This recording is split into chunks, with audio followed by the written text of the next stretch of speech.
अस्सलाम वालेकुम।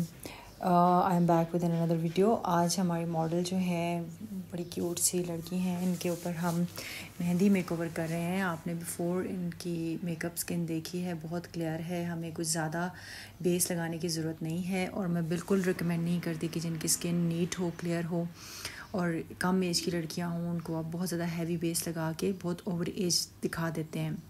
आप देख सकते हैं कि हमने बिफ़ोर एंड आफ्टर में बस इनकी अच्छी सी कंसीलिंग और अच्छी सी एक फाउंडेशन लगाया है, लिक्विड फाउंडेशन मैंने लगा के इनकी बेस बनाई। उसके बाद मैंने आई मेकअप इनका किया है, पहले डार्क कलर लगा के फिर मैंने ऊपर ग्लिटर लगाया है, तो इनकी आइज़ बहुत खूबसूरत लग रही हैं।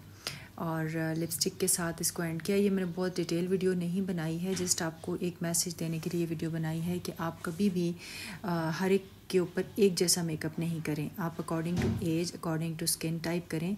और कभी भी ये मत सोचें कि जो मेकअप होता है वो आपकी स्किन का टेक्सचर ख़त्म कर देगा। अगर आपके थोड़े बहुत पिंपल्स हैं या आपकी स्किन पे कोई खड्डे हैं, वो कवर 100% नहीं होते। आपकी स्किन में टेक्सचर ज़रूर नज़र आता है। मैंने आपको जूम करके वीडियो दिखाई है। यू कैन सी कि इनकी इतनी क्लियर स्किन होने के बावजूद जो थोड़े बहुत पिंपल्स इनके या थोड़े बहुत बम्प्स थे फेस पे, वो नज़र आ रहे हैं। अगर कोई फ़िल्टर शुदा आप पिक्चर्स देख के धोखा खाते हैं तो वो मत खाएं। कोई भी ब्यूटिशियन आपके फ़ेस को फ्रेश कर सकता है, खूबसूरत कर सकता है, बट 100% आपके फ़ेस को प्लास्टिक लुक नहीं दे सकता, और वो अच्छा भी रिकमेंडेड भी नहीं होता। नेचुरली फ़ेस को रखें आप, नेचुरल ब्यूटी आपकी इन्हेंस होनी चाहिए। और आप कभी भी अपने मेकअप के बाद एंड ज्वेलरी के बाद आप ओवर एज ना लगें।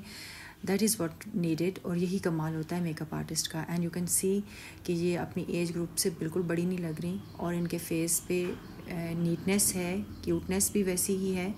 मेकअप भी हमने सारा किया है, लेकिन कहीं से भी ओवर नहीं किया। तो आई होप आपको ये चीज़ अच्छी लगी होगी। नेक्स्ट इंशाल्लाह मैं डिटेल वीडियो के साथ दोबारा आऊँगी। टेक केयर, अल्लाह हाफिज़।